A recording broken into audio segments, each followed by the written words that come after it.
दोस्तों, इस कहानी के पहले भाग में हमने पढ़ा कि सकीना पूरे परिवार के सामने नरगिस और आतिफ को नीचा दिखा रही थी। दोस्तों, अगर आपने पहला भाग नहीं देखा है तो हमारे चैनल पर जाकर देख लीजिए। यह कहानी का दूसरा भाग है। चलिए शुरू करते हैं। तुम्हारा तीसरा जुर्म ये है कि तुम दोनों ने मुझसे झूठ बोला, और तुम्हारा चौथा जुर्म ये है कि तुमने अपनी साजिश में रजिया को भी शामिल किया। हमारे घर की बातें बाहर जाए ये मैं बिल्कुल बर्दाश्त नहीं कर सकती हूँ। आतिफ बोला, अम्मी, ये कोई गुनाह नहीं है। आपने हमें घूमने के लिए मना किया था, इसलिए हम दोनों ने ऐसा सोचा। सकीना बोली, नहीं आतिफ, नहीं, इससे बड़ा गुनाह कोई नहीं है मेरी नज़रों में कि तुम दोनों मेरे खिलाफ गए।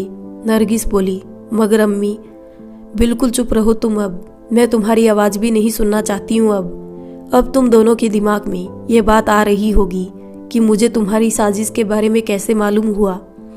आज सुबह जब रजिया का फ़ोन आया था कि नरगिस को भेज दो, तब उस वक्त नरगिस ऐसे दिखा रही थी कि वो रजिया अनजान है और इसकी अम्मी ने इसे अचानक से बुलाया है।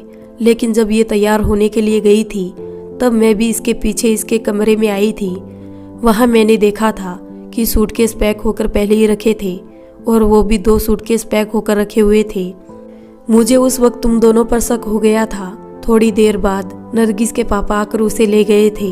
नरगिस ने एक सूटकेस उठाया और वो घर चली गई। नरगिस के जाने के बाद जब मैंने दूसरा सूटकेस चेक किया तो उसमें आतिफ के कपड़े थे। फिर मेरे दिमाग में आया कि ये कहाँ पर जाने वाला है, जो कि इसने सूटकेस तैयार करके पहले ही रख दिया है। ये सब देखने के बाद मैं आतिफ के कमरे से बाहर आ गई। थोड़ी देर बाद आतिफ हड़बड़ाहट में घर में दाखिल हुआ। आतिफ ने मुझसे कहा कि अम्मी, मुझे अर्जेंटली ऑफिस के काम से दूसरे शहर जाना है। मैं जल्दी से अपनी पैकिंग करके निकलता हूँ। तब मुझे समझ में आ गया कि तुम दोनों मिलकर कोई नाटक कर रहे हो। जब तुमने सूटकेस पहले ही रेडी कर लिया था तो तुमने ये क्यों कहा कि तुम्हें पैकिंग करके जल्द से जल्द निकलना है?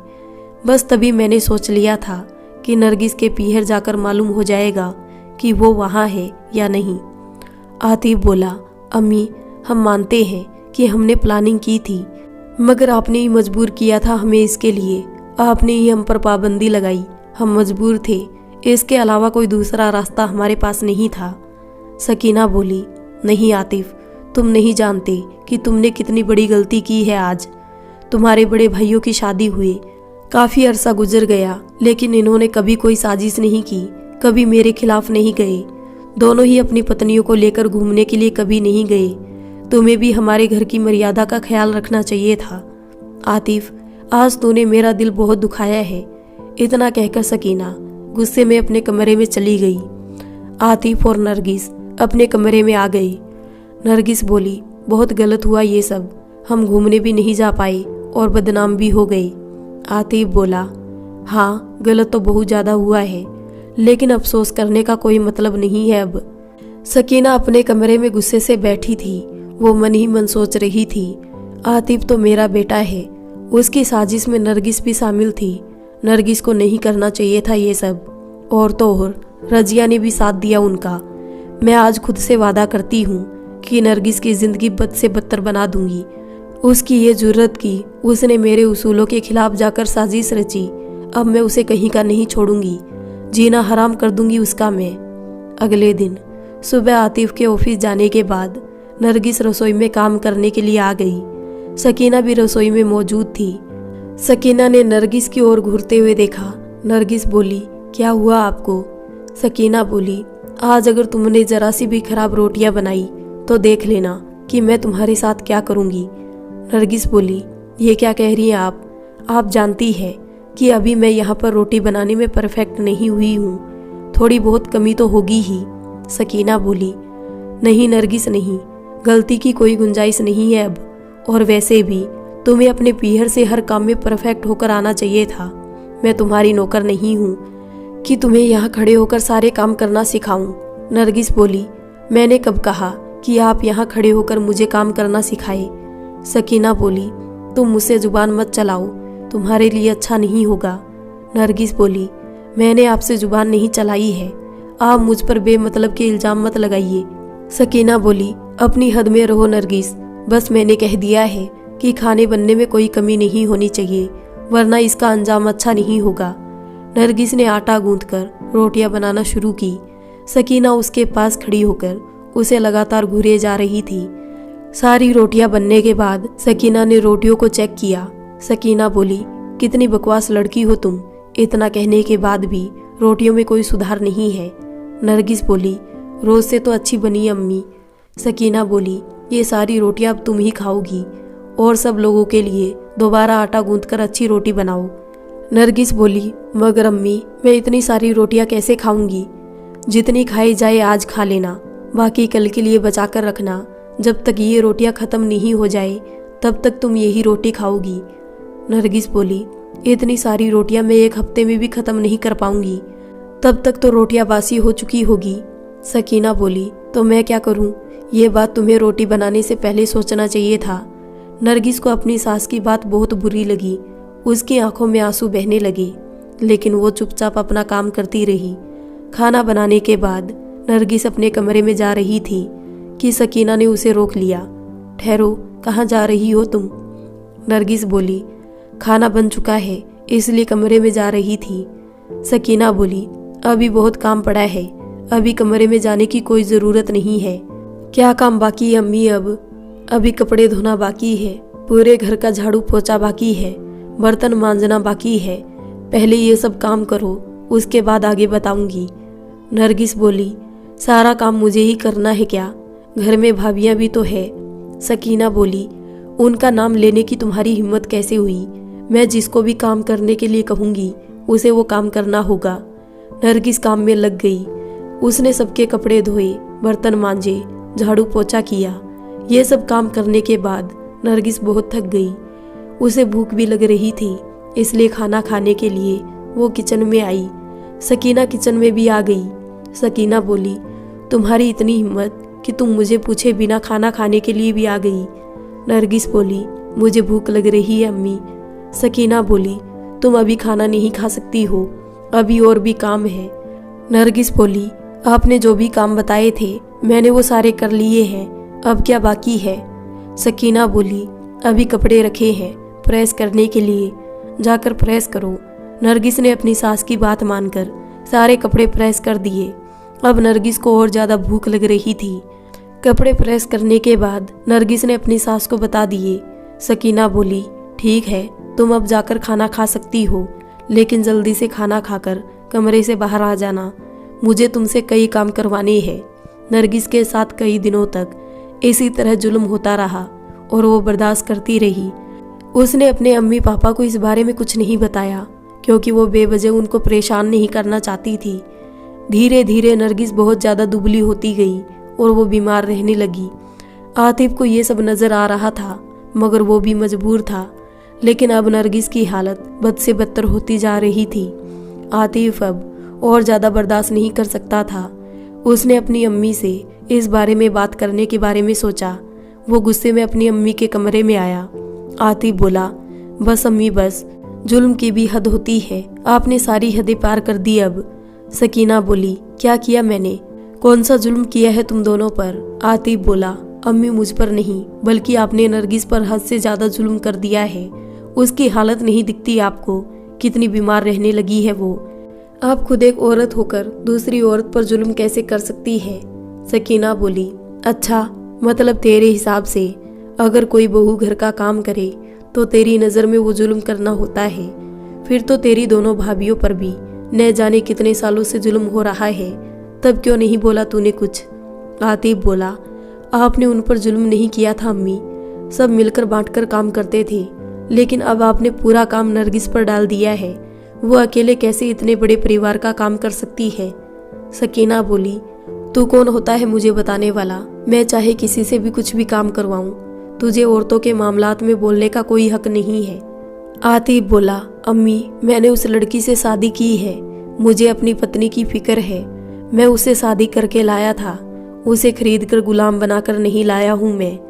सकीना बोली, ये बात मुझसे बेहतर कोई नहीं जानता है कि बहुओं को किस तरह से रखा जाता है, इसलिए मुझसे ज़्यादा बोलने की ज़रूरत नहीं है। आतिफ अपने कमरे में आ गया। उसके समझ में नहीं आ रहा था कि वो नरगिस को इन परेशानियों से कैसे बाहर निकाले। उसने नरगिस से इस बारे में बात की। आतिफ बोला, तुम्हारे साथ जो कुछ भी हो रहा है मुझे समझ नहीं आ रहा है कि तुम्हें इन परेशानियों से कैसे बाहर निकालूं, लेकिन मुझे ये समझ में नहीं आ रहा है कि अम्मी तुम पर इस कदर जुल्म क्यों कर रही है। नरगिस बोली, मेरे साथ ये सब कुछ जब से ही हो रहा है तब से हम दोनों ने अम्मी से छुपकर घूमने का प्लान बनाया था, उसके बाद से ही वो मुझ पर इतना जुल्म कर रही है। आतिफ बोला, तुम ही बताओ नरगिस कि हम दोनों क्या करें। नरगिस बोली, मुझे कुछ भी समझ नहीं आ रहा है आतिफ, तुम ही कुछ सोचो। आतिफ बोला, क्या पता सब कुछ खुद ही ठीक हो जाए, थोड़ा इंतज़ार करते हैं।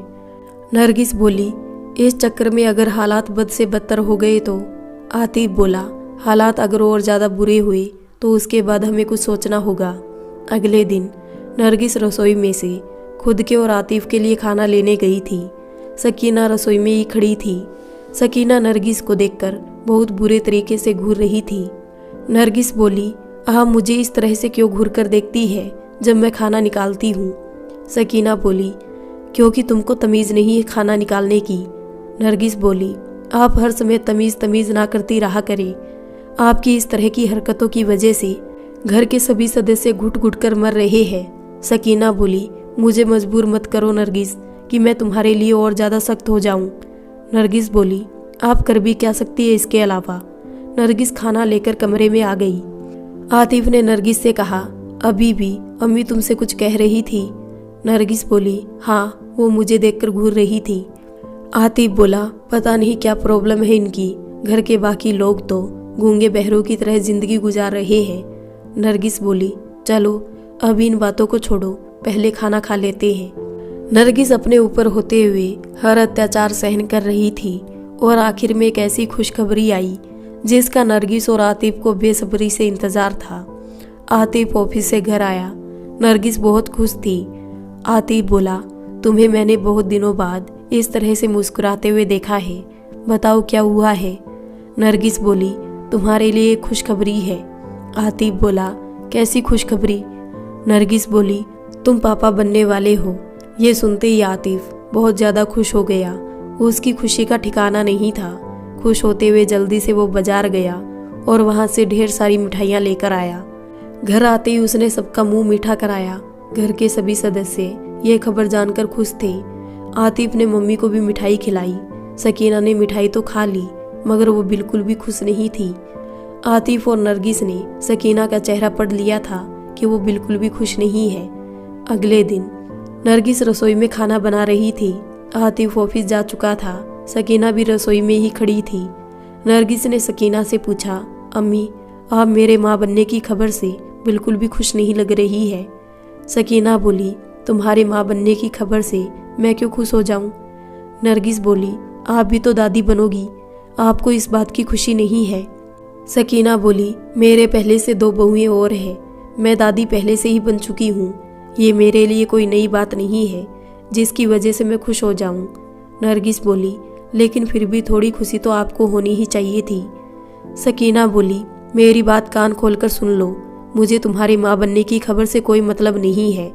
और हाँ, तुम्हारे बच्चे की डिलीवरी मैं नहीं करवाऊंगी। तुम्हें डिलीवरी से पहले अपने घर जाना होगा और बच्चा होने के बाद तुम 1 महीने तक अपने घर रहोगी, उसके बाद ही तुम यहाँ आओगी। सकीना की इस तरह की बातें सुनकर नरगिस को बहुत गुस्सा आ गया। वो गुस्से से तिलमिला उठी। नरगिस उस समय आटा गूंथ रही थी।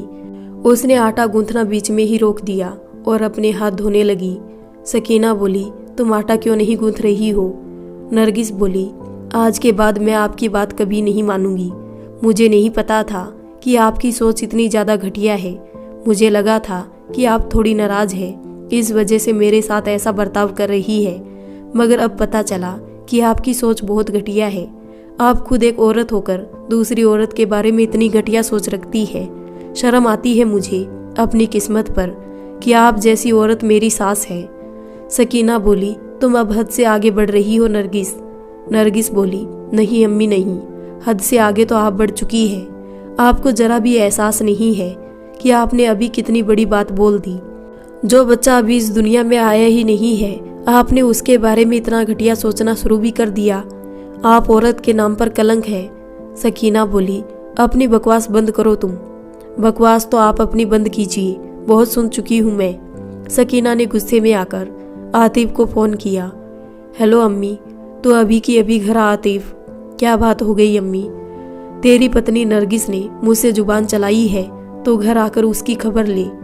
ठीक है अम्मी, मैं आता हूँ थोड़ी देर में। आतिफ थोड़ी देर में घर आ गया। आतिफ आते ही सकीना के कमरे में आया। तू आ गया बेटा? अम्मी, आपने मुझे इमरजेंसी में बुलाया है। बेटा, तेरी पत्नी ने मुझसे जुबान चलाई है, खाना भी नहीं बना रही है वो। कुछ बात तो हुई होगी अम्मी, मैं नरगिस को जानता हूँ, वो बिना बात आपसे बदतमीजी नहीं कर सकती है। कुछ नहीं हुआ था बेटा। तभी नरगिस वहाँ आ गई। मैं बताती हूँ पूरी बात आपको आतिफ। आतिफ बोला, हाँ नरगिस बताओ। इस औरत ने अभी से मेरे बच्चे के बारे में गलत बात करना शुरू कर दिया है आतिफ। इस औरत की सोच इतनी घटिया होगी ये मैं सोच भी नहीं सकती थी। सकीना बोली, देखा आतिफ तूने, ये मुझसे किस तरह से बात कर रही है। आतिफ बोला, अम्मी प्लीज़ आप चुप रहिए, नरगिस तुम पूरी बात बताओ। नरगिस ने आतिफ को अम्मी की पूरी बात बताई। ये सुनकर आतिफ की निगाहें शर्म से नीचे झुक गई। उसकी आंखों में आंसू की धारा बहने लगी। नरगिस बोली, तुम क्यों रो रहे हो आतिफ, तुम्हारी क्या गलती है? आतिफ बोला, मुझे आज खुद पर शर्म आ रही है कि इतनी घटिया सोच वाली औरत ने मुझे पैदा किया है। नरगिस, मैं तुमसे माफ़ी मांगता हूँ कि तुम्हारे साथ शादी के बाद बहुत जुल्म हुए। नरगिस बोली, मैंने अपना बैग पैक कर लिया है आतिफ, अब मैं इस घर में नहीं रहना चाहती हूँ। आतिफ बोला, तुम कहाँ जा रही हो नरगिस? नरगिस बोली, मैं अपने घर जा रही हूँ, मेरी अम्मी के पास। ठीक है नरगिस, अब हम इनके साथ नहीं रहेंगे, तुम चली जाओ अपने घर। मैं जब तक कोई दूसरे घर का इंतज़ाम करता हूँ, फिर हम दोनों इस घर में कभी नहीं आएंगे और तुम्हारा हर अधूरा ख्वाब मैं पूरा करूँगा। नरगिस ने सकीना से कहा, वैसे तो अब मैं ज़िंदगी भर आपसे बात नहीं करना चाहती हूँ, लेकिन जाते जाते एक बात कहनी थी आपसे। आपने जो मेरे साथ किया है, ध्यान रखिएगा कि आपकी भी एक बेटी है। आप इतने अरमानों से अपनी बेटी की शादी करो और आपकी बेटी की सास भी उस पर इस तरह से जुल्म करे तो क्या बीतेगी आप पर। किसी पर जुल्म करने से पहले इंसान को सोचना चाहिए कि इंसान को उसके किए की सज़ा इसी दुनिया में मिलती है।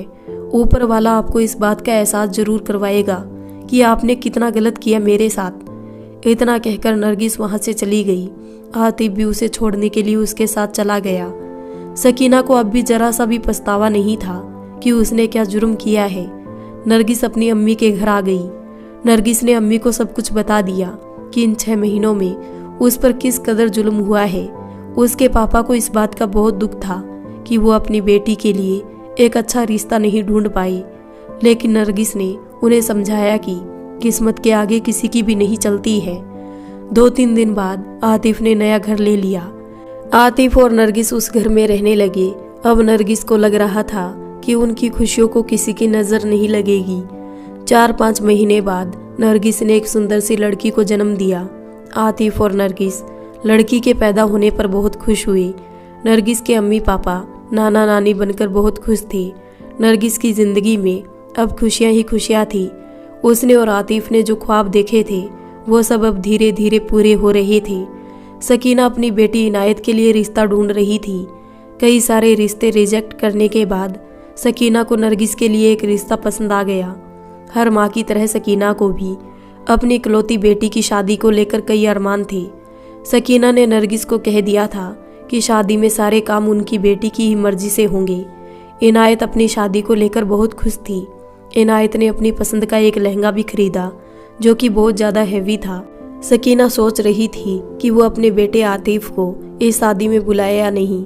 सकीना ने इनायत से इस बारे में बात की। इनायत बोली, अम्मी मैं चाहती हूँ कि आप आतिफ भाईजान और नरगिस भाभी को ज़रूर बुलाइए। मेरी शादी पर सारे घर के सदस्य मौजूद रहने चाहिए। सकीना बोली, ठीक है, तुम्हारी खुशी के लिए मैं आतिफ को फ़ोन करके बता दूंगी। सकीना ने आतिफ को फ़ोन किया। क्या है अम्मी, क्यों फ़ोन किया आपने? सकीना बोली, तेरी इकलौती बहन इनायत की शादी है इस रविवार को। आतिफ बोला, बहुत खुशी की बात है ये तो। सकीना बोली, तुम दोनों आ जाना इनायत की शादी में। आतिफ बोला, 2 नहीं अम्मी, 3 कहिए। हाँ मतलब तुम तीनों आ जाना। ठीक है अम्मी, हम इनायत की शादी में ज़रूर आएंगे। आतिफ ने नरगिस को इनायत की शादी की खबर सुनाई। नरगिस बोली, अरे वाह, ये तो वाकई में अच्छी खबर है। उन्होंने मेरे लिए भी कहा है, क्या मैं भी आ सकती हूँ? आतिफ बोला, हाँ, उन्होंने हम तीनों के लिए कहा है। नरगिस बोली, शादी कब है इनायत की? इस रविवार की। ठीक है, हम जरूर जाएंगे। शादी वाला दिन भी आ गया था। नरगिस और आतिफ शादी में आने के लिए तैयार हो चुके थे। नरगिस ने अपनी बेटी को भी कपड़े पहनाकर तैयार कर दिया था। नरगिस ने आतिफ से पूछा, मुझे एक बात समझ नहीं आ रही आतिफ। आतिफ बोला, क्या बात समझ नहीं आ रही तुमको? वहाँ पर मुझे घूंघट करना या नहीं? देखो नरगिस, अगर हम उस घर में जा रहे हैं तो हमें वहीं के कायदे कानून के हिसाब से जाना होगा। नरगिस बोली, ठीक है, मैं समझ गई। नरगिस और आतिफ मैरिज गार्डन पहुंच गए थे। वहां पहुंचते ही बड़ी भाभी ने नरगिस की बेटी को गोद में ले लिया। नरगिस बोली, भाभी आप कैसी है? भाभी बोली, ठीक हूँ नरगिस, तुमने अपनी बेटी का क्या नाम रखा है? नरगिस बोली, इसका नाम जिन्नत है। भाभी बोली, बहुत प्यारी बच्ची है और तुमने इसका नाम भी बहुत अच्छा रखा है। बहुत अफसोस हुआ था मुझे कि जब तुम्हारी बेटी हुई तो हम में से कोई भी तुम्हारे पास नहीं था। नरगिस बोली, क्या कर सकते हैं भाभी, जब नसीब में यही लिखा था। आपकी कोई गलती नहीं है इसमें। नरगिस और आतिफ इनायत से मिलना चाहते थे। नरगिस ने भाभी से पूछा कि इनायत कहाँ है? भाभी बोली, अपनी इनायत गार्डन के पीछे कमरे बने हुए हैं, वहाँ पर है। आतिफ बोला, बारात तो अभी आई नहीं होगी। भाभी बोली, बारात अभी नहीं आई है, आती ही होगी बस। नरगिस बोली, ठीक है, हम इनायत से मिलकर आते हैं। आतिफ और नरगिस इनायत से मिलने आ गए। भाभी भाई को देखकर इनायत के चेहरे पर मुस्कुराहट आ गई। वो भागकर अपनी भाभी से लिपट गई। इनायत बोली, आप दोनों को मैंने बहुत याद किया है। मैं आप दोनों के आने का इंतज़ार कर रही थी। अगर आप दोनों नहीं आते तो मैं ये निकाह नहीं करती। नरगिस बोली, हमारी इकलौती ननंद का निकाह था, हम कैसे नहीं आते? इनायत बोली, अरे भाई, ये मेरी भतीजी है ना? आतिफ बोला, हाँ, ये तुम्हारी भतीजी है। इनायत बोली, लाइए इसे मेरी गोद में दीजिए जरा। नाम क्या है भाई इसका? इसका नाम जिन्नत है, बड़ा प्यारा नाम है इसका। अरे इनायत, तुम अभी तक तैयार क्यों नहीं हुई हो? भाभी, पहले निकाह का जोड़ा आ जाए, उसके बाद तैयार होकर पार्लर जाऊंगी। नरगिस बोली, अच्छा ठीक है, अम्मी कहाँ है इनायत? वो गार्डन में ही होगी। ठीक है, हम उनसे भी मिल आते हैं जाकर। बारात कभी भी आ सकती है, फिर तो सबको बारातियों का ध्यान रखना होगा। इनायत बोली, हाँ भाभी, आप मिल लीजिए अम्मी से। नरगिस और आतिफ अम्मी को ढूंढते हुए गार्डन आए। आतिफ बोला, वो देखो अम्मी वहाँ पर है। नरगिस और आतिफ अम्मी के पास आकर खड़े हो गए। दोनों ने सकीना के पास जाते ही उसे सलाम किया। सकीना बोली, बड़ी देर लगा दी आने में तुम दोनों ने। तुम्हें इतना तो मालूम होना चाहिए कि शादी वाले घर में हजारों काम होते हैं। अब आए हो तुम दोनों जब सारी तैयारियां हो चुकी है।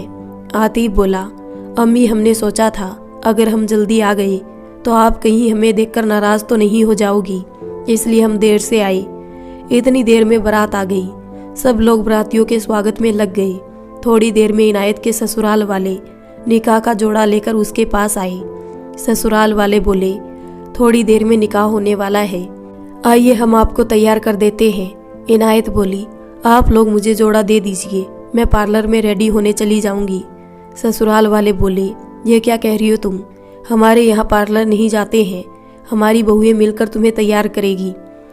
लेकिन मैंने पार्लर की बुकिंग करवा दी है, इसलिए मुझे जाना ही होगा। इनायत की सास बोली, नहीं मतलब नहीं, तुम्हें हमसे पूछना चाहिए था, हमारे यहाँ पर पार्लर नहीं जाते हैं। इतनी देर में सकीना वहाँ आ गई। सकीना बोली, क्या हुआ समधन जी? इनायत की सास बोली, आपकी बेटी पार्लर जाने की जिद कर रही है, मगर हमारे यहाँ ये रिवाज नहीं है, आपने जरा भी संस्कार इसको नहीं दिए हैं।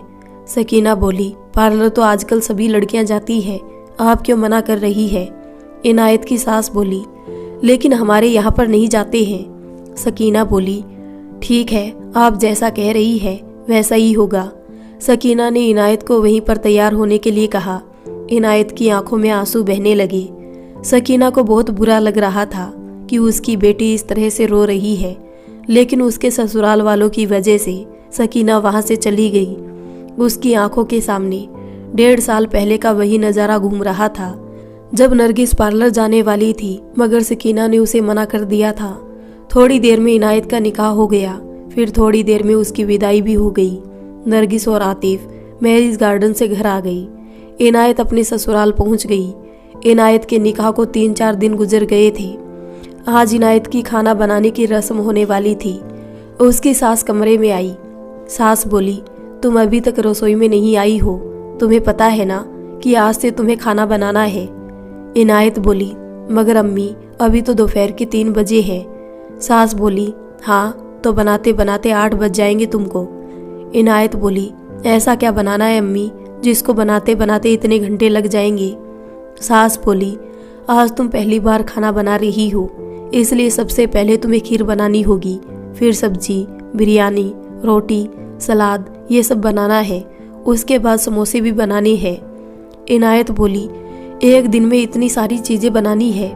सास बोली, देख लड़की, हमारे घर को नज़र मत लगा, तुझे ये सब बनाना है, इसलिए जल्दी रसोई में जाकर अपने काम में लग जा। इनायत दोपहर के 3 बजे से काम में लग गई। काम पूरा होते होते उसे 8:30 बज गए। सब लोग खाना खाने के लिए बैठ गए।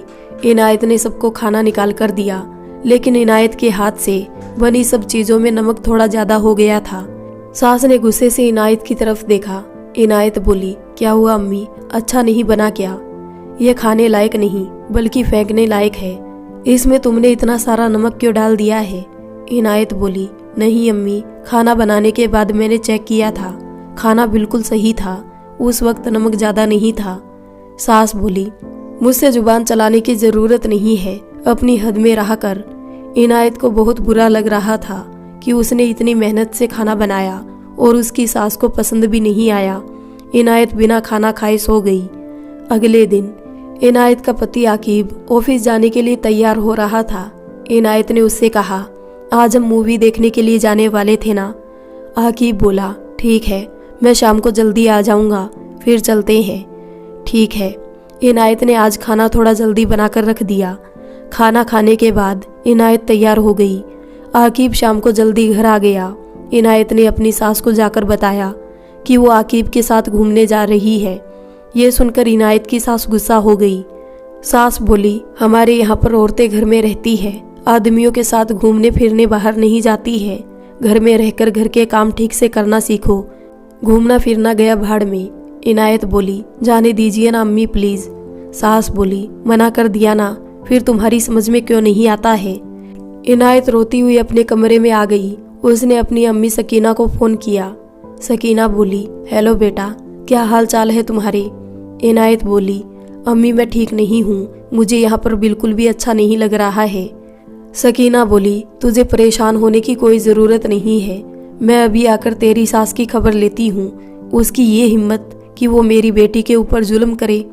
तू मेरी बेटी है, तेरे ऊपर कोई हुक्म नहीं चला सकता है। इनायत बोली, मगर अम्मी। सकीना बोली, मगर वगर कुछ नहीं, मैं अभी आती हूँ। सकीना दनदनाती हुई अपनी बेटी के ससुराल पहुँच गई।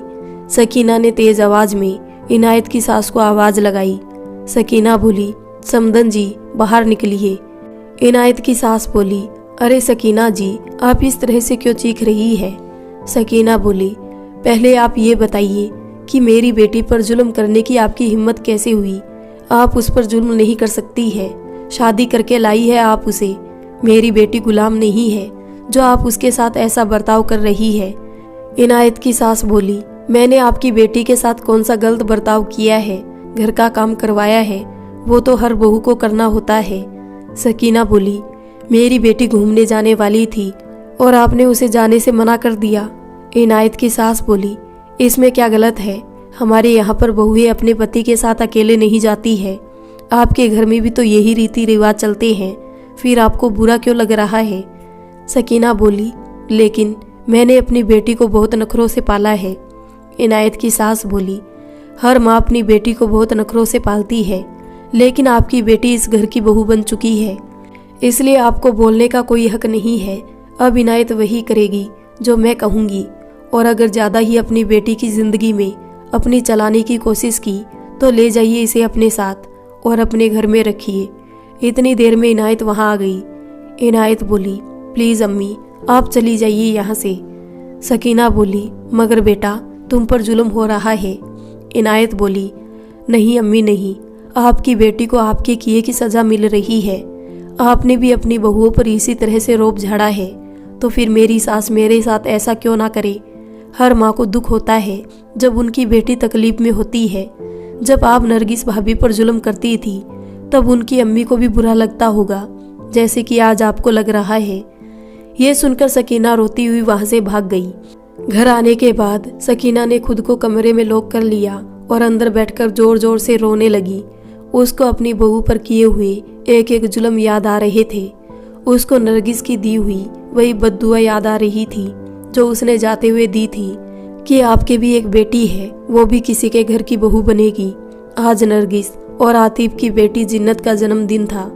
नरगिस और आतिफ जन्मदिन की तैयारी में लगे हुए थे। आज उनकी बेटी 1 साल की हो गई थी। नरगिस ने अपनी अम्मी पापा और चाचा चाची को इनवाइट किया था, लेकिन वो अपने ससुराल वालों को भी इनवाइट करना चाहती थी। नरगिस को डर लग रहा था कि अगर वो अपनी सास से इस बारे में बात करेगी तो कहीं वो आने से मना ना कर दे। नरगिस ने आतिफ से अम्मी को फ़ोन करने के लिए कहा। आतिफ ने अम्मी को फ़ोन किया। अम्मी ने फ़ोन उठाया। हेलो अम्मी, मैं आतिफ बोल रहा हूँ। हेलो बेटा, कैसे हो तुम?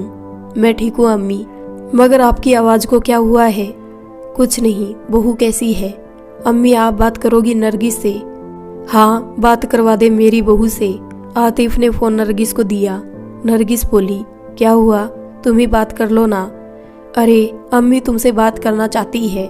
मुझसे क्या बात करनी है उन्हें? अरे तुम बात करो तो सही। नरगिस ने आतिफ के हाथ से फ़ोन ले लिया। हेलो अम्मी, मुझे माफ़ कर दो बहू। अरे अम्मी, आपको क्या हो गया? आप मुझसे माफ़ी क्यों मांग रही है? क्योंकि मैंने तुम्हारे ऊपर बहुत जुल्म किए हैं। आज मुझे अपनी गलतियों का एहसास हो गया है। आप बड़ी अम्मी, प्लीज़ मुझसे माफ़ी मत मांगिए। नरगिस बेटा, मेरी पोती कैसी है? मुझे बहुत अफसोस है कि मैंने उसे अभी तक गोद में भी नहीं लिया है। आज उसका जन्मदिन अम्मी, आपको यही बताने के लिए फ़ोन किया था आतिफ ने। सकीना बोली, मेरी पोती 1 साल की हो गई आज। हाँ अम्मी, मेरी तरफ से उसे ढेर सारा प्यार कर देना। नहीं अम्मी, इसकी कोई ज़रूरत नहीं है। आज उसका जन्मदिन है, इसलिए हमने घर में पार्टी दी है। आपको ज़रूर इस पार्टी में आना होगा। सकीना बोली, बेटा मैं तुमसे नज़रें नहीं मिला पाऊंगी। जब तुम प्रेग्नेंट हुई थी तब मैंने कितनी बुरी बुरी बातें कही थी। अरे अम्मी, गलती हर इंसान से होती है। आप सारी बातें भूल जाइए और आपकी पोती को अपनी दादी की ढेर सारी दुआएं दीजिए। सकीना बोली, ठीक है, शाम को हम सब ज़रूर आएंगे। नरगिस बोली, ठीक है अम्मी, मुझे बहुत खुशी होगी आप सबके आने की। शाम को जिन्नत की बर्थडे पार्टी में नरगिस के पीहर वाले और ससुराल वाले सब आ गए। सकीना ने आते ही अपनी पोती को गोद में लिया और उसे खूब प्यार करने लगी। यह नज़ारा देखकर नरगिस और आतिफ की आंखों में आंसू बहने लगे। सकीना ने उन दोनों को भी गले से लगा लिया। सकीना ने नरगिस के अम्मी पापा से भी बुरे बर्ताव के लिए माफ़ी मांगी। सब लोग बहुत खुश थे। नरगिस की ज़िंदगी खुशियों से भर गई थी। इनायत की ज़िंदगी धीरे धीरे बद से बदतर हो गई थी। उसकी सास उसे दिन भर काम करवाती थी, एक पल के लिए भी उसको चैन से नहीं रहने देती थी। उस पर बहुत ज़्यादा जुल्म हो रहे थे। इनायत का पति आकिब भी इनायत को खुद की अम्मी के जुल्म से नहीं बचाता था। उसे घर की बातों से कोई मतलब ही नहीं था।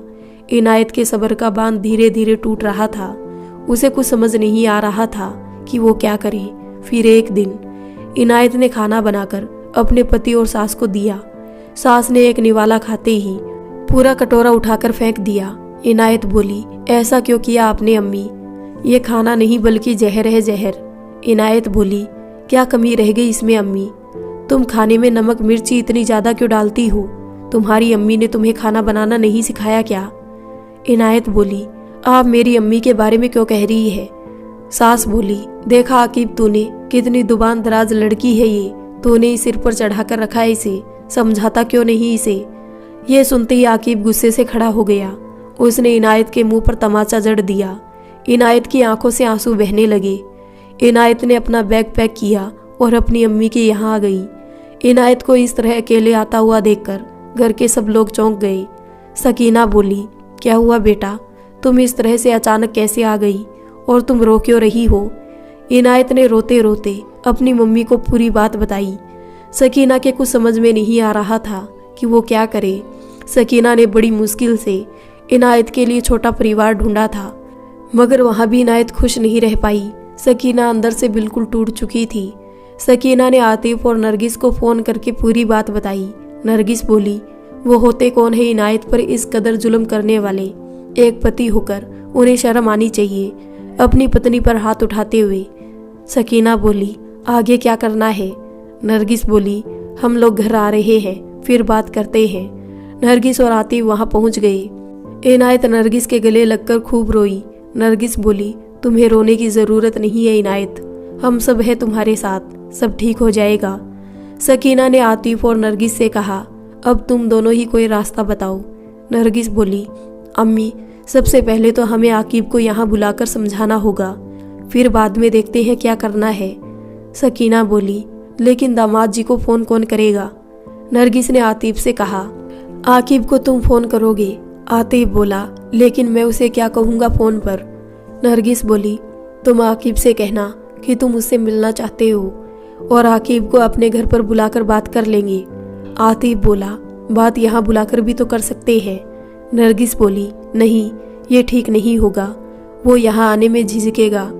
आतिफ बोला, ठीक है, तो मैं फ़ोन पर बात कर लेता हूँ उससे। आतिफ ने आकिब को फ़ोन करके घर आने के लिए कहा। आकिब राजी हो गया। नरगिस और आतिफ जल्दी से घर पहुँच गए।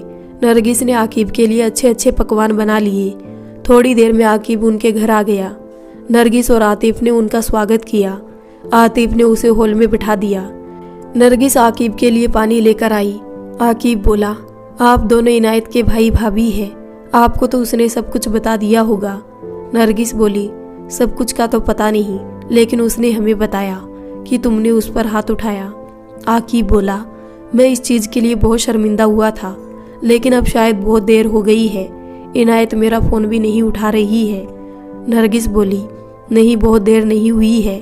आपको इस तरह की बात करने से पहले ये सोचना चाहिए कि आपने कितनी बड़ी गलती की है। अगर गलती बड़ी की है तो प्रायश्चित भी बड़ा ही करना होगा। आकिब बोला, मुझे नहीं लगता है कि इनायत अब मेरी बात मानेगी। नरगिस बोली, क्या आप इनायत से प्यार नहीं करते हैं? आकिब बोला, मैं उससे बहुत प्यार करता हूँ। नरगिस बोली, फिर आपका हाथ उसके ऊपर कैसे उठ गया? अगर आप उससे प्यार करते हैं तो फिर आपके हाथ क्यों नहीं कांपे उसको मारते टाइम? आकिब बोला, मैं अपनी अम्मी की वजह से मजबूर था। हमारे यहाँ सारे भाई भाभी अलग अलग रहते हैं, अम्मी मेरे साथ रहती है, मैं उन्हें दुख नहीं देना चाहता हूँ। नरगिस बोली, मतलब इनायत को पीटकर तुम्हारी अम्मी को खुशी मिले इसलिए तुमने ये सब किया था? आकिब बोला, नहीं, ऐसा नहीं है, मुझे उस वक्त कुछ नहीं सूझ रहा था।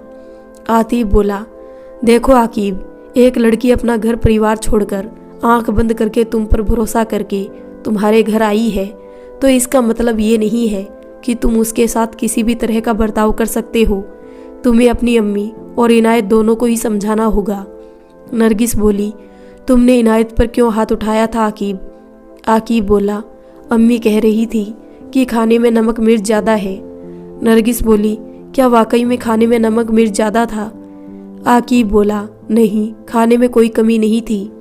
नरगिस बोली, तुमने बिना बात इनायत पर हाथ उठाया था आकिब। जिस वक्त तुम्हारी अम्मी खाने की बुराई कर रही थी उस वक्त तुम खाना चक्कर कह सकते थे कि खाने में कोई कमी नहीं है, बात वहीं की वहीं ख़त्म हो जाती, लेकिन तुमने बिल्कुल भी दिमाग से काम नहीं लिया। बस अपनी अम्मी के कहते ही तुमने नरगिस पर हाथ उठा दिया।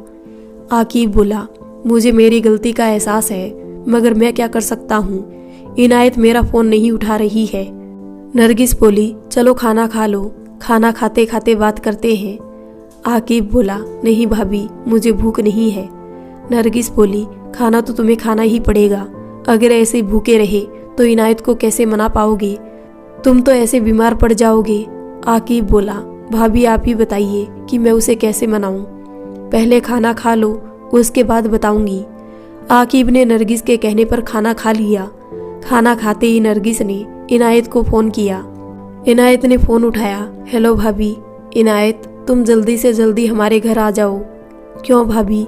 सवाल मत करो यार इनायत, बस आ जाओ तुम। ठीक है भाभी, मैं अभी आती हूँ। थोड़ी देर में इनायत नरगिस के घर पहुँच गई। इनायत ने देखा कि आकिब भी वहीं पर बैठा है। भाभी, आपने मुझे यहाँ पर किस काम से बुलाया है? नरगिस बोली, आकिब तुमसे बात करना चाहता है इनायत। इनायत बोली, अब बात करने के लिए क्या रह गया है भाभी? आकिब बोला, प्लीज़ इनायत, एक बार मेरी बात समझने की कोशिश करो। इनायत बोली, ठीक है बोलो। आकिब को नरगिस और आतिफ के सामने बात करने में झिझक हो रही थी। नरगिस बोली, अरे भाई इतना शर्माओ मत, हम अंदर चले जाते हैं। नरगिस आतिफ को लेकर कमरे में चली गई। आकिब और इनायत हॉल में बैठ गए। इनायत बोली, क्या बात करनी है तुमको? आकिब बोला, सबसे पहले मैं तुमसे सॉरी कहना चाहता हूँ कि मैंने तुम्हारे साथ इतना बुरा बर्ताव किया। इनायत बोली, सॉरी से क्या होता है आकिब, तुम हर बार पूरी बात जाने बिना रिएक्ट करते हो। कितनी बार तुमने मेरे साथ ये सब किया, कब तक बर्दाश्त करना होगा मुझे? आकिब बोला, तुम्हें कुछ भी बर्दाश्त करने की ज़रूरत नहीं है, अब मैं तुम्हारा पूरा साथ दूंगा, बस आखिरी बार हमारे रिश्ते को एक मौका देकर देखो। इनायत बोली, ठीक है आकिब, तुम कहते हो तो मैं तुम्हारे ऊपर आखिरी बार यकीन करके तुम्हारे साथ चलूंगी, लेकिन इस बार भी तुमने मेरा साथ नहीं दिया तो हमारे रिश्ते को टूटने से कोई नहीं बचा सकता है। आकिब बोला, ठीक है इनायत, अब घर चलते हैं। इनायत बोली, मुझे अम्मी के घर से अपना बैग लेना है, उसके बाद घर चलेंगे। आकिब बोला, ठीक है, भाभी भाई से इजाज़त ले लेते हैं। नरगिस और आतिफ से मिलकर वो दोनों वहाँ से निकल गए। इनायत ने घर जाकर अपना बैग लिया और अम्मी को बता दिया कि नरगिस भाभी ने सब कुछ ठीक कर दिया है। सकीना बहुत खुश हुई। इनायत और आकिब घर आ गए। अंदर आते ही इनायत की सास ने उन्हें रोक लिया। ठहरो, तुम यहाँ वापस किस मुँह से आई हो? आकिब बोला, अम्मी, इनायत इस घर की बहू है। अगर ये इस घर की बहू है तो पहले इस तरह से क्यों चली गई थी? आकिब बोला, उसकी मर्जी है, वो जब चाहे जा सकती है, जब चाहे आ सकती है। बेटा आकिब, तुझे नहीं मालूम कि ये मुझसे किस तरह से जुबान चला रही थी? आकिब बोला, नहीं माँ, इनायत एक बहुत ही समझदार लड़की है, उसने कभी भी आपसे जुबान नहीं चलाई है। तो इसकी साइड क्यों ले रहा आकिब? मैं आपको जानता हूँ अम्मी, मेरे दोनों भाई शादी के बाद अलग क्यों हुए? क्यों अलग हुए बता? क्योंकि आप दोनों भाभीयों पर अत्याचार करती थी। अत्याचार की सारी हदें आपने पार कर दी थी। अगर आपका रवैया इनायत के प्रति ठीक नहीं हुआ तो मैं भी इस घर से चला जाऊंगा, किसी किराए के घर में रह लूंगा। आप अकेले मजे करिएगा यहाँ पर। अम्मी बोली, ये क्या कह रहा तू? मुझे छोड़कर जाने की बात कर रहा है? तेरे अलावा कौन सा सहारा है मेरा? आकिब बोला, अम्मी, आपने खुद ही सबको दूर कर दिया है। आप उन पर जुल्म करती थी, इसलिए वो चले गए। अब आप इनायत पर जुल्म करेंगी तो मैं भी चला जाऊंगा इसे लेकर। अम्मी बोली, ये तो क्या कह रहा है बेटा? अपनी अम्मी को छोड़कर जाने की बात कर रहा है। आकिब बोला, आप ही मुझे मजबूर कर रही है। आप अपनी बहू पर क्यों जुल्म करती है? सुकून मिलता है क्या आपको ऐसा करके? अम्मी ने वादा किया कि वो इनायत को परेशान नहीं करेगी। आकिब को अक्ल आ गई थी, वो समझ गया था कि किस वक्त किसका साथ देना होता है। सकीना बहुत खुश थी कि उसको नरगिस जैसी बहू मिली है, जिसने उसकी बेटी की जिंदगी खुशियों से भर दी है। सकीना ने नरगिस को कॉल किया। नरगिस बोली, हेलो अम्मी। सकीना बोली, बेटा मुझे तुमसे कुछ बात करनी थी। नरगिस बोली, जी कहिए अम्मी। मैं तुम जैसी बहू पाकर बहुत खुश हूँ। मैंने तुम पर बहुत जुल्म किए हैं, मेरे गुनाह माफ़ी के लायक नहीं है। नरगिस बोली, अम्मी आप इस तरह की बातें ना किया करें, मैं उन बातों को भूल चुकी हूँ। सकीना बोली, बेटा अगर तुमने हमें माफ़ कर दिया है तो फिर यहाँ रहने क्यों नहीं आती? लेकिन अम्मी, लेकिन वेकिन कुछ नहीं, तुम अगर मुझे माफ़ कर चुकी हो तो यहाँ रहने आ जाओ। ठीक है अम्मी, मैं इस बारे में आतिफ से बात करती हूँ। शाम को आतिफ के ऑफिस से आते ही नरगिस ने उसे सकीना के बारे में बताया। आतिफ बोला, मैंने इस बात का फैसला तुम्हारे ऊपर छोड़ दिया है, तुम ही बताओ कि हमें वहाँ रहने चलना चाहिए कि नहीं। नरगिस बोली, मेरे हिसाब से हमें चलना चाहिए, हमारी बेटी को दादी दादा का प्यार मिलेगा। आतिफ बोला, ठीक है, हम वहाँ चलने की तैयारी करते हैं। नरगिस और आतिफ सकीना के साथ रहने के लिए आ गए थे। घर में चारों ओर खुशियाँ ही खुशियाँ थी। आतिफ और नरगिस की बेटी जिन्नत को सबका प्यार मिल रहा था। लेकिन अब भी कोई घर में था जो कि जिन्नत और उसकी खुशियों से जल रहा था। नरगिस नहाने के लिए जा रही थी। उसने जिन्नत को सुला दिया। सुलाने के बाद नरगिस नहाने के लिए चली गई। थोड़ी देर बाद बच्ची के तेज रोने की आवाज आई। घर के सभी सदस्य भागते हुए नरगिस के कमरे में आए। नरगिस भी जल्दी से बाथरूम से निकली। बच्ची की हालत देखकर सब दंग रह गए। बच्ची की हथेली पर कट लगे हुए थे और खून निकल रहा था और बच्ची जमीन पर पड़ी थी। उसकी यह हालत देखकर नरगिस आग बबूला हो गई। नरगिस ने चीखते हुए अपनी सास के हाथ से बच्ची ले ली। नरगिस बोली, छोड़िए मेरी बच्ची को आप, ये सब आपका ही किया धरा है।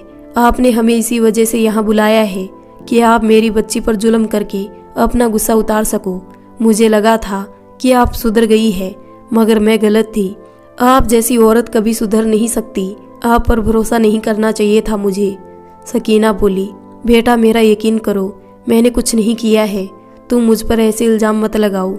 नरगिस बोली, नहीं, आप जैसी औरत सुधर ही नहीं सकती। पता नहीं कैसे मैंने आप पर भरोसा कर लिया। सकीना ने नरगिस को बहुत समझाने की कोशिश की, मगर नरगिस ने उनकी बात नहीं मानी। नरगिस ने आतिफ को फोन कर दिया कि अब इस घर में नहीं रह सकते हम, तुम ऑफिस से अभी आ जाओ, चलना है जल्दी। आतिफ बोला, ठीक है नरगिस, मैं आ रहा हूँ। नरगिस अपनी बेटी के लिए रसोई में से पानी लेने के लिए आ रही थी, तभी उसे कुछ अजीब दिखाई दिया। वो दोबारा कमरे में आ गई। थोड़ी देर में आतिफ नरगिस को लेने के लिए आ गया। आतिफ बोला, चलो नरगिस, चलते हैं यहाँ से। नरगिस बोली, नहीं, मुझे नहीं जाना अब। आतिफ बोला, क्यों, क्या हुआ तुम्हें? कुछ नहीं। नरगिस ने अपने गलत बर्ताव के लिए अपनी सास से माफ़ी मांगी। सास ने उसे खुशी खुशी माफ़ कर दिया। नरगिस को असली गुनहगार का पता चल चुका था, मगर वो उसका नाम बताने में थोड़ा झिझक रही थी। नरगिस रसोई में भाभी के साथ मिलकर रोटियां बनवा रही थी। नरगिस ने भाभी से कहा, भाभी, आप अम्मी से अभी तक नाराज है क्या? मैं जानती हूँ कि आपने बहुत ज़्यादा सहन किए हैं अम्मी के जुल्म, लेकिन अब अम्मी अपनी बहुओं को बहुत चाहती है। क्या अब भी आप उनसे नाराज है? भाभी ने कहा, मैं क्यों नाराज होने लगी उनसे? वो हमारी सास है और वो बड़ी भी है, इसलिए मुझे उनसे कभी कोई शिकायत नहीं थी, ना ही कभी शिकायत होगी। नरगिस बोली, मुझे ये सुनकर बहुत खुशी हुई भाभी। अगले दिन नरगिस अपनी बेटी को सुलाने के बाद नहाने के लिए चली गई। थोड़ी देर में बच्ची के पास फिर कोई आया। उसके हाथ में कटर भी था। वो बच्ची के पास आकर उसके हाथ पर कटर चलाने ही वाला था कि आतिफ ने जल्दी से आकर उसके हाथ से कटर छीनकर फेंक दिया। आतिफ बोला, भाभी आप? घर के बाकी सदस्य और नरगिस जो कि आसपास छुपे हुए थे, वो सब बाहर निकल आए। नरगिस ने अपनी बच्ची को आतिफ से लेकर अपनी गोद में छिपा लिया। नरगिस ने भाभी की तरफ गुस्से से देखा। आतिफ बोला, आपको शर्म आनी चाहिए भाभी, इतनी फूल जैसी मासूम बच्ची के साथ ये सुलूक करते हुए आपको शर्म नहीं आई? सकीना बोली, इसकी ये हिम्मत कि इसने जिन्नत को नुकसान पहुंचाने की कोशिश की, मैं इसे छोड़ूंगी नहीं। नरगिस बोली, आप मुझे बताइए भाभी, क्या बिगाड़ा था मैंने आपका? क्यों मेरी बेटी पर इस तरह से गुस्सा उतारा आपने? किस बात की जलन थी आपको? भाभी तेज आवाज में चीखने लगी। हाँ, थी मुझे जलन तुमसे, तुम्हारी बेटी से, और अपनी सास पर बहुत ज्यादा गुस्सा भी आ रहा था मुझे। नरगिस बोली, चलिए भाभी, मान लेते हैं कि आपको अम्मी पर बहुत गुस्सा आता था, लेकिन मुझसे और मेरी बेटी से जलन की क्या वजह थी? हमने क्या बिगाड़ा था आपका? भाभी बोली, जब से मैं शादी करके आई थी, अम्मी ने तब से ही मुझ पर जुल्म करना शुरू कर दिए थे। शादी से पहले मेरी जिंदगी अलग थी। मेरे अम्मी पापा मुझे बहुत प्यार करते थे। एक राजकुमारी की तरह जिंदगी जीती थी मैं, लेकिन जब से शादी हुई थी तब से मेरी जिंदगी नौकरानी से भी बदतर हो गई थी। शादी के बाद जब इस घर में आई तो कई ख्वाब थे मेरे आंखों में, लेकिन धीरे धीरे मेरा हर ख्वाब टूट गया।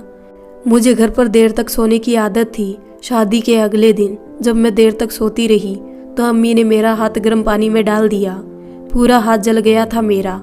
मैंने अपने पति को इस बारे में बताया तो उन्होंने कहा कि देर तक सोती रहोगी तो रोज तुम्हारे साथ यही होगा। अपने पति से इस तरह की बातों की मुझे उम्मीद नहीं थी। उस दिन उनकी ये बात सुनकर मैं टूट चुकी थी। जुल्म यही नहीं थमे। उसके बाद मुझे शादी के अगले ही दिन रसोई में काम करने के लिए छोड़ दिया गया। सुबह से रात हो जाती थी काम करते करते, फिर भी किसी ने कभी तारीफ नहीं की। इस घर का हर कायदा कानून मैंने खुशी खुशी मान लिया। जब मैंने घूमने के लिए कहा तो अम्मी ने मना कर दिया कि हमारे यहाँ नहीं जाते घूमने। अपने हर अरमान अपने दिल में दफन करती रही, लेकिन कभी भी किसी को मुझ पर तरस नहीं आया। जब मैं प्रेग्नेंट हुई तब भी उन्होंने मुझ पर बहुत जुल्म किए, और जब डिलीवरी होने वाली थी उससे पहले मुझे घर भेज दिया। बच्चा होने के बाद जब मैं घर आई तो उन्होंने अपने पोते को गोद में भी नहीं लिया। मैंने अपने बच्चे का भी ध्यान रखा और घर का भी सारा काम करती रही। मुझे कभी भी इन लोगों ने प्यार नहीं दिया। जब तुम इस घर में आई और अम्मी तुम्हारे साथ भी वही सब कर रही थी तो मुझे थोड़ा सुकून मिलता था कि सब बहुओं के साथ यही होता है। लेकिन आतिफ एक अच्छा पति है, इसने तुम्हें ज़्यादा परेशान होने नहीं दिया और यहाँ से तुमको दूसरी जगह ले गया। तुम्हारी बेटी को दादी का प्यार भी मिल रहा है। मेरे बच्चे बेचारे ऐसे ही पलकर बड़े हो गए। मेरी पूरी जिंदगी इन्होंने बर्बाद कर दी। फिर मुझे उम्मीद थी कि इनायत को बुरी सांस मिले और वो भी अपनी बहू पर जुल्म करे। तब अम्मी को एहसास हो जाएगा कि उन्होंने भी अपनी बहुओं पर जुल्म किए हैं। जब मुझे मालूम हुआ कि इनायत की सास अच्छी नहीं है तब मुझे बहुत खुशी हुई थी, और जब वो ससुराल छोड़कर पीहर आई थी तब इनायत ने बताया था कि उसके पति ने उस पर हाथ उठाया है। तब मैं और भी ज़्यादा खुश थी। लेकिन नरगिस, तुमने उससे ज़रा से दिन परेशान रहने दिया। ज़बरदस्ती उसके पति को अपने घर बुलाकर समझाने की क्या ज़रूरत थी तुमको? जब तुमने इनायत की मदद करके उसके ससुराल भिजवाया था, बस तब से ही मुझे तुम्हारे ऊपर बहुत गुस्सा आ रहा था जो मैंने तुम्हारी बेटी पर उतार दिया। नरगिस बोली, मैं जानती हूँ भाभी कि आपके साथ गलत हुआ, लेकिन आपने आज एक बेजुबान मासूम बच्ची के साथ इस तरह ज्यादती करके आपने आज बता दिया कि आप कितनी कायर है और डरपोक भी है आप। अगर आप एक बहादुर लड़की होती तो कोई भी आप पर इतने साल जुल्म नहीं कर सकता था। आपने आवाज़ नहीं उठाई, इसी वजह से आप पर जुल्म होता रहा। भाभी बोली, मैं बद्दुआ देती हूँ इसकी बेटी इनायत को कि वो सुकून से नहीं रह पाए अपने ससुराल में। नरगिस बोली, आपका ये ख्वाब कभी पूरा नहीं होगा भाभी, क्योंकि इनायत के ससुराल में मैंने सब कुछ ठीक कर दिया है। भाभी बोली, सब कुछ ठीक करने से कुछ नहीं होता नरगिस, मेरे सारे ख्वाब अधूरे रह गए हैं। बस अब ये आखिरी ख्वाब है जो पूरा जरूर होगा। मेरे बाकी ख्वाबों की तरह अधूरा नहीं रहेगा ये ख्वाब। सकीना भूत बनकर कोने में खड़ी थी। उसे आज से पहले एहसास भी नहीं था कि उसने अपनी बहुओं के साथ कितना गलत बर्ताव किया है। तभी आतिफ के फ़ोन पर आकिब का कॉल आया। आतिफ बोला, हेलो आकिब भाईजान। वो क्या हुआ आकिब, तुम रो क्यों रहे हो? वो अम्मी, पूरी बात बताओ कि क्या हुआ तुम्हारी अम्मी को? आकिब बोला, अम्मी को कुछ नहीं हुआ है। फिर क्या हुआ है? वो इनायत ने। आतिफ बोला, क्या किया इनायत ने? आकिब ने कहा, इनायत ने खुदकुशी। इतना सुनते ही आतिफ के हाथ बिल्कुल सुन्न हो गए। उसके हाथ से फ़ोन छूटकर ज़मीन पर गिर गया। सभी लोगों ने आतिफ को संभाला। आतिफ जोर जोर से रो रहा था। नरगिस बोली, क्यों रो रहे हो तुम? क्या कहा आकिब ने? आतिफ बोला, वो नरगिस इनायत ने। नरगिस बोली, क्या किया इनायत ने? उसने खुदकुशी कर ली है। इतना कहकर आतिफ और जोर से रोने लगा। उसकी बात सुनकर घर के बाकी लोग भी रोने लगे। सकीना के तो जैसे हाथ पैरों की जानी निकल गई हो। सकीना जमीन पर गिर पड़ी। भाभी ने कहा, मैंने कहा था ना अम्मी, बद्दुआ मत लीजिए किसी की भी। ये कहकर भाभी भी रोने लगी। पता नहीं था कि सकीना को अपने किए की सज़ा इस रूप में मिलेगी। सकीना का रो रोकर बुरा हाल हो गया था। सकीना रोते रोते चीख रही थी, मेरे किए की सज़ा मेरी बच्ची को क्यों दिए खुदा? अगर मेरी गलती थी तो मुझे उठा लेते। सब लोगों ने सकीना को संभाला और आकिब के घर पर आ गए। आकिब और उसकी मम्मी भी रो रहे थे। सकीना ने गुस्से में जाकर इनायत की सास का गला पकड़ लिया। इनायत की सास बोली, छोड़िए मुझे, आपका दिमाग कहीं खराब तो नहीं हो गया है ना? सकीना बोली, मेरी बच्ची सुसाइड नहीं कर सकती है, तूने मारा है उसे। इनायत की सास बोली, ये क्या कह रही हैं आप? थोड़ा सोच समझ कर तो बोलिए। सकीना बोली, मैं बिल्कुल सही कह रही हूँ, तूने मार डाला मेरी बच्ची को, तू नागिन है। इनायत की सास बोली, ये पागल हो गई है, इनको किसी अच्छे से पागल खाने में डलवाओ। आतिफ बोला, तमीज़ के दायरे में रहिए आप, मेरी अम्मी पागल नहीं है, बल्कि वो सही कह रही है कि आपने हमारी इनायत को मार डाला है। आकिब बोला, नहीं भाईजान, अम्मी ने कुछ नहीं किया है, इनायत ने आत्महत्या की है। आतिफ बोला, बकवास बंद करो तुम अपनी। नरगिस बोली, अरे तुम ये कैसे बातें कर रहे हो आकिब से।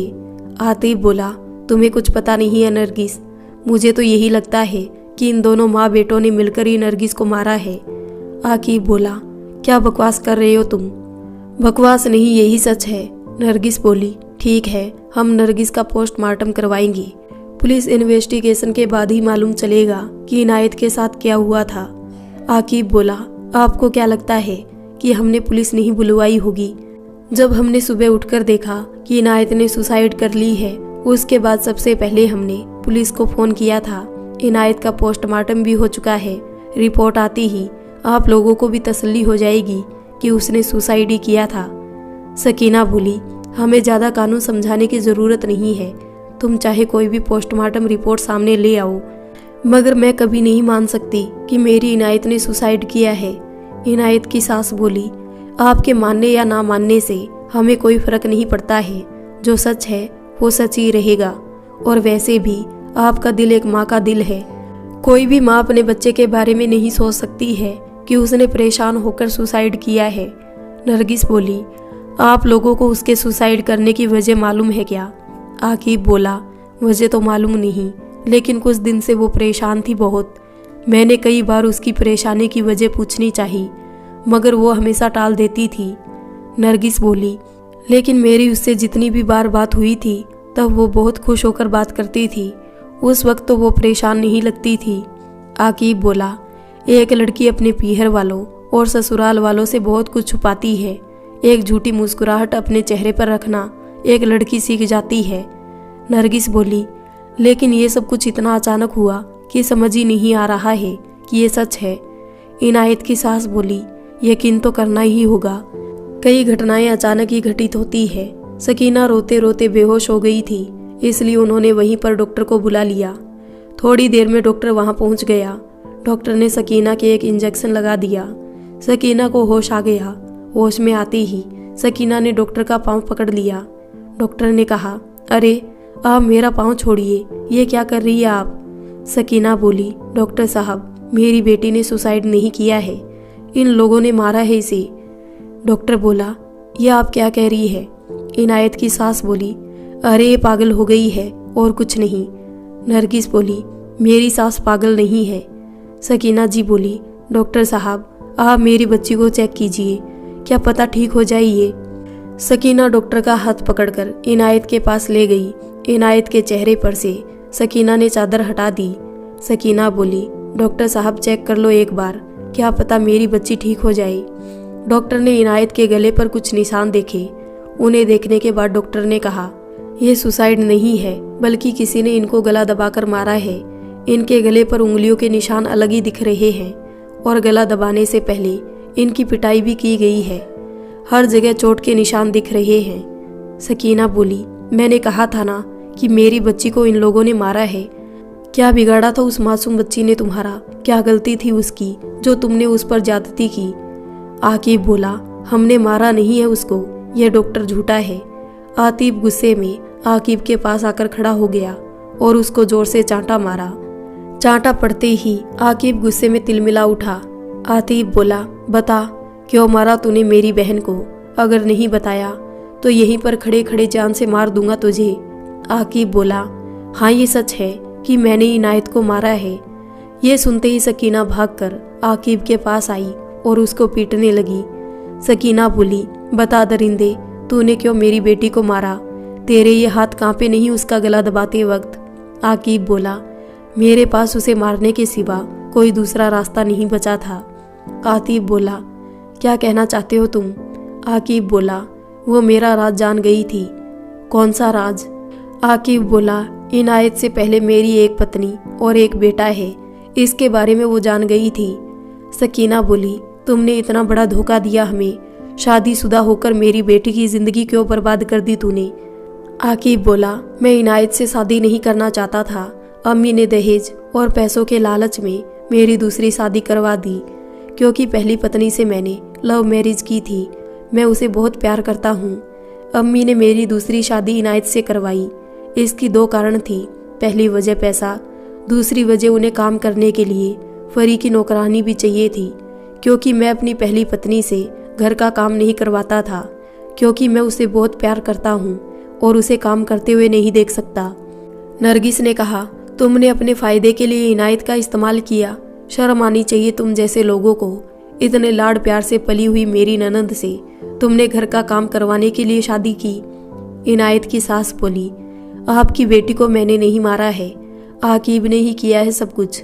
नरगिस बोली, क्या किया था आकिब तुमने? आकिब बोला, मैं इनायत से पीछा छुड़ाने के बारे में सोच रहा था, इसलिए उस दिन मैंने जानबूझकर उस पर हाथ उठाया ताकि वे मुझे तलाक दे दे।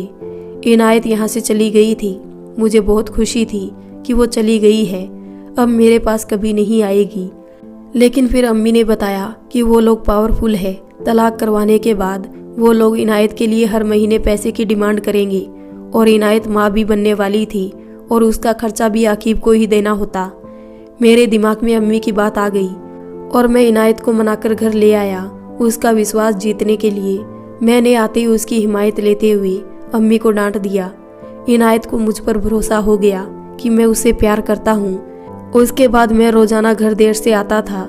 जब इनायत मुझसे पूछती थी कि इतनी देर कैसे हो गई आने में, तो मैं कहता था कि ऑफिस में काम ज़्यादा था। कुछ दिन तो ये बहाना चल गया, लेकिन रोजाना ये बहाना सुनते सुनते इनायत को मुझ पर शक होने लगा था। एक दिन मेरे घर से निकलते ही उसने मेरा पीछा किया और उसे सारी सच्चाई मालूम चल गई। मैंने घर आकर उसे बहुत समझाने की कोशिश की, मगर वो नहीं मानी। फिर मैं समझ गया कि इसे रास्ते से ही हटाना है। मैंने कमरे की कुंडी अंदर से लगाई, जिसकी वजह से अम्मी इनायत को बचाने के लिए कमरे में नहीं आ पाई। सबसे पहले मैंने इनायत को बुरी तरह से पीटा। वो निठाल होकर जमीन पर गिर चुकी थी। उसके बाद मैंने उसका गला दबाया और वो मर गई। इनायत की सास बोली, मैंने खिड़की में से इसे कितनी ही बार मना किया कि छोड़ दे इसे, मत मार। अगर तू तलाक लेना चाहता है तो ले लेना, मगर इसके साथ ऐसा मत कर। लेकिन इसने मेरी कोई बात नहीं सुनी।